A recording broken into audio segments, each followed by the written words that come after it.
He's not thinking about me, she said in a disheartened voice. His wedding invitations have been sent out. The entire hospital knows that he will be married in less than a month, she said quietly. But does he still love you? The woman asked. The question sounded strange to the physician's ears. Did he? For too long she had believed so, but at this moment she wasn't sure. He had behaved as though she meant the world to him. He had professed his love to her through actions and deeds, yet in the end, he had left her. She found herself struggling with the question, but her heart decided to take the lead and answer it. I believe he did, at one time. Now, I'm not completely sure. He's with another woman. How is it possible for him to still love me? If he did, he wouldn't be doing this, destroying what we have. Maybe he loves you, but other things keep getting in the way. Other things? Like what? Family? A kingdom? Royalty? Aaron Simpkins thought again about the last time they'd spoken to one another. She remembered the hostile words, the angry accusations. She focused on the revelation of the day. He'd announced so many things all at once. His noble lineage, his phenomenal wealth, his impending marriage. He had suggested that circumstances prevented him from continuing their relationship. He had referred to his obligations to marry as his family dictated, that he had a responsibility to fulfill that was bigger than just one man, one surgeon. He had a family hospital to run. He had to think of his country, his province in northern India.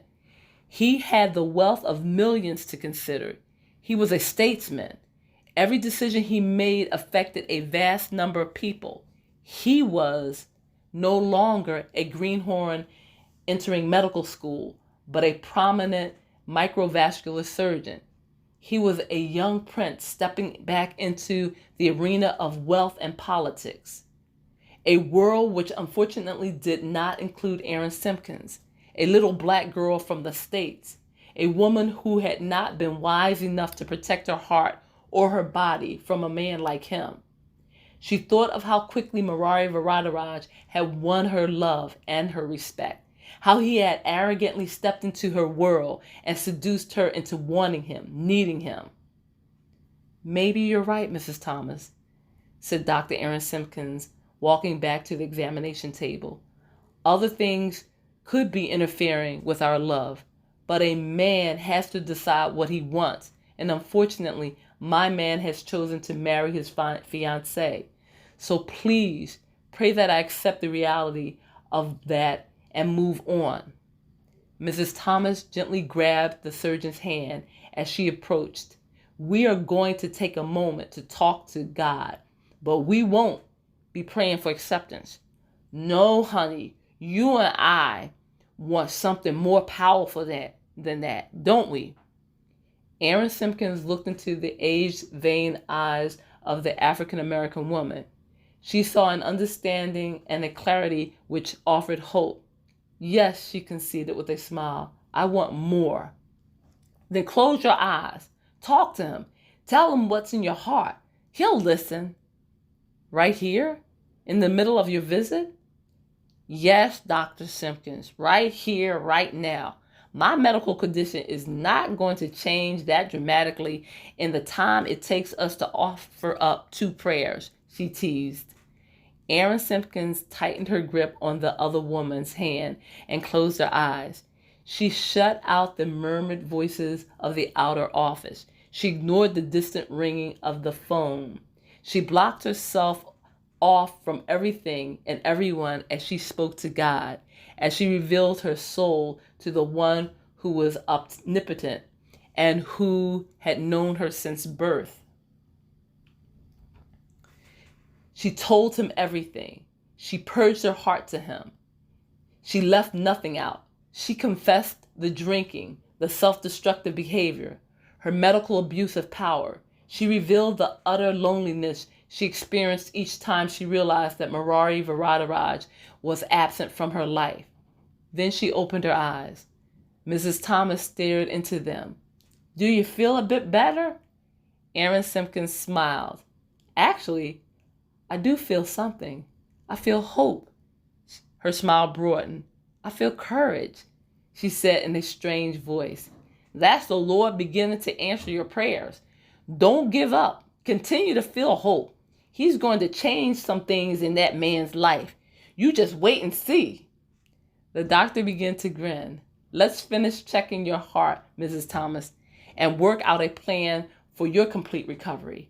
I noticed a buildup of plaque in the marginal arteries of your heart, the blood vessels running along its front and basal side." "Plaque? Like a stuffed dinner scraped from your teeth during the routine visit?" "Exactly. Only this buildup is not microorganisms growing around the teeth, but a hardening of fatty deposits that have settled in the arteries and are slowing the flow of blood through the right ventricle of the heart, creating a vascular bubble that could pop and cause major damage. Another tamponade episode, which would cause blood to surround the heart again, strangling it, choking it." Mrs. Thomas looked visibly frightened. Dr. Aaron Simpkins noticed the subtle rise and fall of her patient's chest as the pace of its movement increased. "Do not worry," she said softly. "Your primary doctor and I know how to take care of you. That's our job. I am the best at what I do for a reason. This is a medical crisis with a solution." The woman still looked concerned, but said nothing. She listened, trying to digest all of the technical information the cardiothoracic surgeon was providing. "I would like to go in and do the same thing a dentist does. I want to remove the hardened fat and improve your blood flow." "How? Through another surgery?" "Yes, but this procedure will be different. There will be no imminent danger at the hands, and the procedure is less invasive with today's technology. I will simply insert a catheter into the artery and remove the plaque. This will strictly be a preventative treatment." "When?" "As soon as possible, of course. I want you to go home and talk things over with your husband. I have pamphlets to explain it all. Talk to the family, your husband especially," said Dr. Aaron Simpkins, as she remembered the woman had a spouse.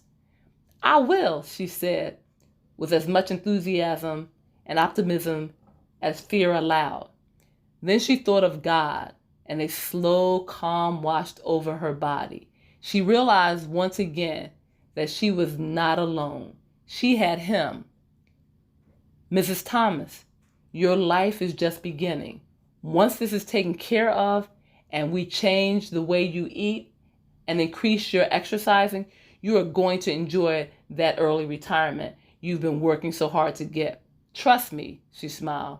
"You can get dressed and I'll be back in a few minutes with the brochures, okay?" "Yes, doctor, you're right. Both of our lives are going to change for the better."